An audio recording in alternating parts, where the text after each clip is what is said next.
আসসালামু আলাইকুম রহমতুল্লাহি ওয়া বারাকাতুহু। প্রিয় দর্শক, আজকে একটা বিষয় নিয়ে কথা বলার জন্য আসছি।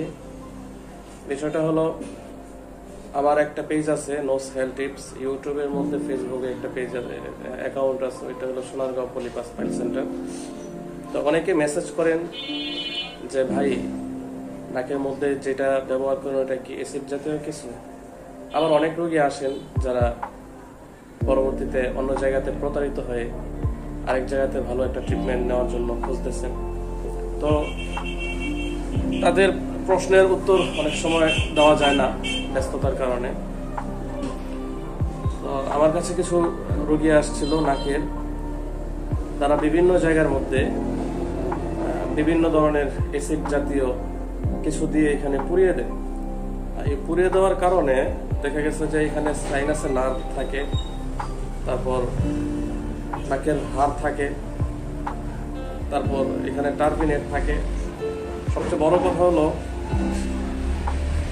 যে সমস্ত রোগী সুস্থ হয়ে যায় আল্লাহর রহমতে, তো সুস্থ হয়ে গেল।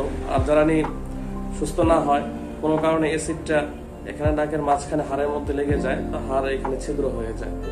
আর অন্য কোথাও লাগলে যদি না শুকায়, অ্যাসিড হলে দেখা গেছে এখানে গা হয়ে নাকের মাংসপিণ্ড আর মাঝখানে যে নেজাল সেপ্টাম হাড় আছে, এই দুইটা একসাথে জোড়া লেগে যায়, যার কারণে পরবর্তীতে বিশাল একটা ক্ষতির সম্মুখীন হয়ে যায়। সবচেয়ে বড় কথা হলো, আমার ট্রিটমেন্টের মধ্যে কোনো ধরনের কোনো অ্যাসিড জাতীয় কিছু নেই ইনশাল্লাহ, 100% গ্যারান্টি। আর একটা বিষয় হলো, এটা টোটালি বাহিরে একটা মেডিসিন দিয়ে চিকিৎসা করা হয়।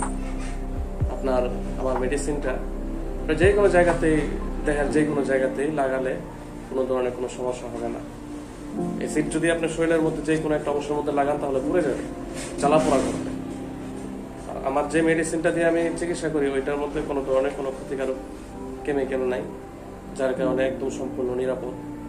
এবং কি প্রেগনেন্ট অবস্থায় আমি অনেক রোগীর চিকিৎসা করছি, যারা 2.5 মাসে প্রেগনেন্ট, 1 মাসে প্রেগনেন্ট, 3 মাসে, 5 মাসে প্রেগনেন্ট অবস্থায় নাকের মাংস ফুলে গিয়ে নিঃশ্বাস নিতে পারে না, শ্বাসকষ্ট হয়ে যায়, অপারেশন তো এই মুহূর্তে সম্ভব না।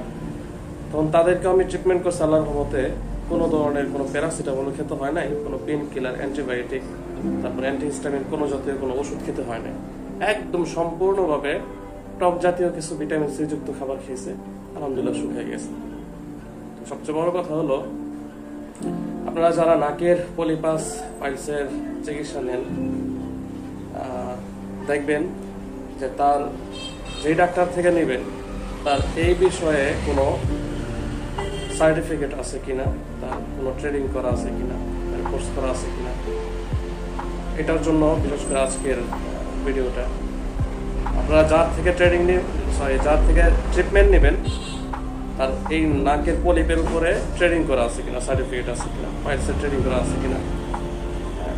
আমরা যারা টুকটাক শিখি, তারা সাথে সাথে নাকের চিকিৎসা শুরু করে দেই, কিন্তু পরবর্তীতে একটা রোগীর ক্ষতি হয়ে যায়, বিশাল ধরনের ক্ষতি হয়ে যায়। পরবর্তীতে আমরা আফসোস করি যে আসলে এটা কি হলো।